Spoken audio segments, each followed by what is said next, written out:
Assalamualaikum warahmatullahi wabarakatuh. Syukur Alhamdulillah kita masih dipertemukan kembali melalui channel ini. Salawat dan salam selalu tercurahkan kepada junjungan kita Nabi besar Muhammad Sallallahu Alaihi Wasallam. Allahumma sholli ala sayyidina Muhammad wa ala ali sayyidina Muhammad.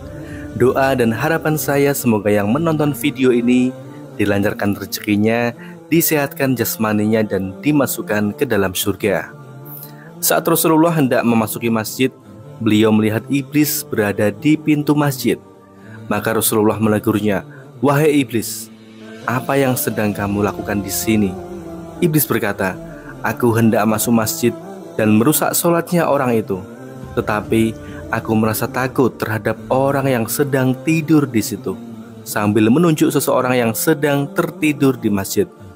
Rasulullah bertanya lagi, "Wahai iblis, mengapa engkau takut terhadap orang yang sedang tidur, padahal ia dalam posisi tidak sadar, dan tidak takut kepada orang yang sedang sholat dan bermunajat kepada Allah?" Iblis menjawab dengan licik, "Orang yang sedang sholat itu adalah orang yang bodoh, tidak tahu syarat hukumnya sholat, tidak tumakninah, dan tidak bisa sholat dengan khusyuk. Untuk merusak sholatnya bagiku sangat mudah. Sedangkan orang yang sedang tidur itu adalah orang yang alim. Maka jika aku merusak sholatnya orang bodoh itu, aku khawatir dia akan membangunkan orang yang sedang tidur itu, kemudian mengajari dan membenarkan sholatnya orang bodoh tadi." Itu sebabnya Rasulullah pernah bersabda, tidurnya orang alim itu lebih baik daripada ibadahnya orang yang bodoh. Maka dari itu, agar kita menjadi pribadi yang lebih berilmu, ada baiknya kita simak 7 amalan anjuran Nabi Muhammad SAW berikut. Yang pertama, berwudu sebelum tidur. Syekh Abdullah bin Hamud Al-Furai dalam bukunya yang berjudul Sunnah Rasulullah Sehari-hari mengatakan berwudu adalah salah satu amalan sunnah yang dicontohkan Rasul sebelum tidur. Jika hendak mendatangi tempat tidurmu, berwudulah seperti wudu untuk sholat, lalu berbaringlah ke sisi kanan badanmu. Hadis riwayat Bukhari dan Muslim. Imam Nawawi dalam kitabnya menjelaskan alasan berwudu sebelum tidur agar kita tetap dalam keadaan suci dari hadas saat tidur. Sebab kematian dapat menghampiri siapapun kapan saja, di mana saja, termasuk saat tidur. Yang kedua, membaca doa sebelum tidur. Amalan sebelum tidur yang kedua adalah membaca doa sebelum tidur. Karena tidur adalah keadaan di mana seorang manusia antara sadar dan tidak sadar.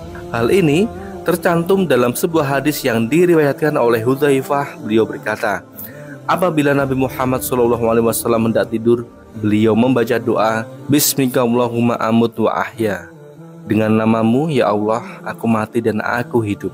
Dan apabila bangun tidur, beliau berdoa, "Alhamdulillahilladzi ahyana ba'dama amatama wa ala nusyur."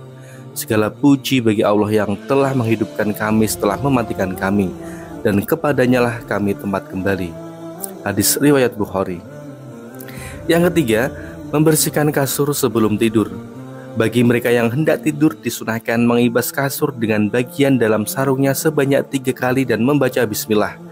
Hal ini dijelaskan pada hadis Abu Hurairah. Rasulullah SAW bersabda, "Jika di antara kamu ingin mendatangi tempat tidur, hendaklah untuk mengibas kasurnya dengan bagian dalam sarungnya, karena ia tidak mengetahui apa yang ada padanya.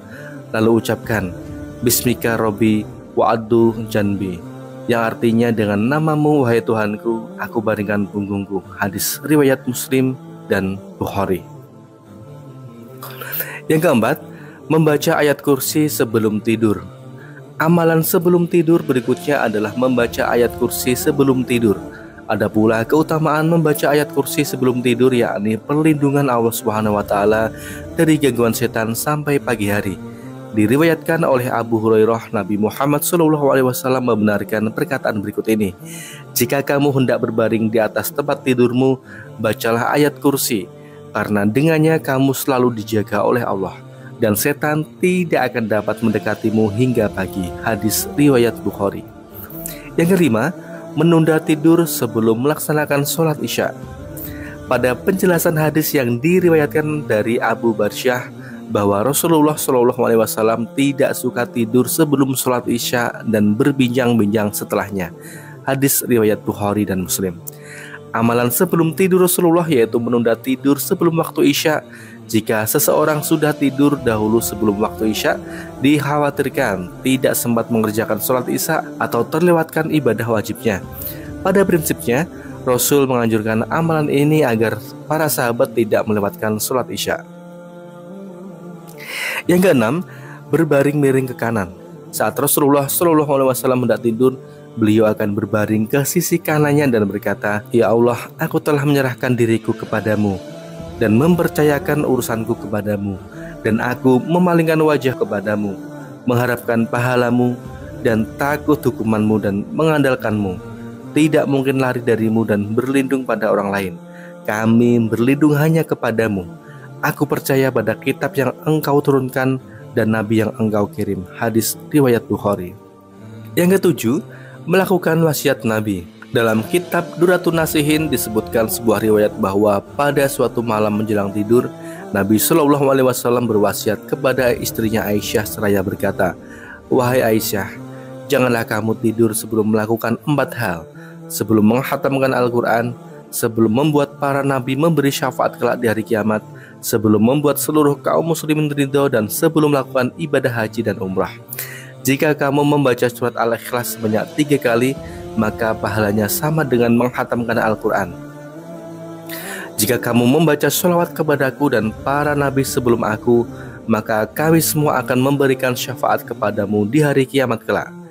Jika kamu memohonkan ampunan untuk seluruh kaum muslimin, maka mereka semua akan ridho kepadamu.